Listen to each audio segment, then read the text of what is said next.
ఇప్పుడు sir social media నుంచి కొన్ని క్వశ్చన్స్ వస్తున్నాయండి మనకి. ఆ క్వశ్చన్స్ మిమ్మల్ని అడుగుతాం. ఇది క్రియేటాంధ్ర నుంచి అడుగుతున్నావు కాదు, మేము జస్ట్ ఒక మీడియా మాత్రమే.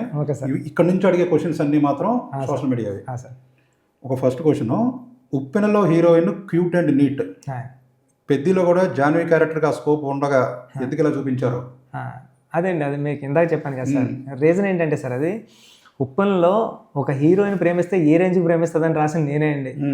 ఇక్కడ రాబోతులకి ఒక రాడికల్గా ఉండే అమ్మాయి, హీరో కూడా ఒక ట్రైబ్ నుంచి వచ్చి ఒక కొండ ప్రాంతం నుంచి వచ్చినాడు. ఆడి ప్రేమ ఏంటంటే, ఆడి ప్రేమ లస్ట్తో స్టార్ట్ అయ్యి ఆడికి లస్ట్ అంటే లవ్వే అని చెప్పడానికి, అంటే నిన్ను ప్రేమ ఆడతానంటలేదో పెళ్ళి ఆడతానని చెప్తున్నాను అచ్చయ్యమ్మ అంటే, ప్రేమించినోడు వదిలేస్తాడేమో, పెళ్లి చేసుకున్నవాడు వదిలేయడం చాలా కష్టం కదండి.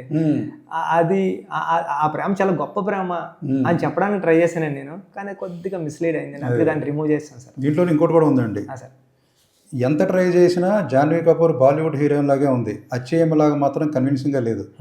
అంటే అది నేను ఏమనుకున్నా అంటే సార్, అది అమ్మాయి కొద్దిగా దొరల అమ్మాయి, అంటే కొద్దిగా వైట్ స్కిన్ ఉంటూ వీళ్ళందరూ కొద్దిగా నార్మల్గా ఉంటూ చాలా మంచిగా అందంగా బ్యూటిఫుల్గా ఉండే అమ్మాయిలాగే నేను డిజైన్ చేయడానికి ట్రై చేశానండి. అది అంతా అది చాలా చాలా డబ్బున్న వాళ్ళ ఇంట్లో ఒక అమ్మాయిలాగా అలాగా డిజైన్ చేయడానికి ట్రై చేశానండి.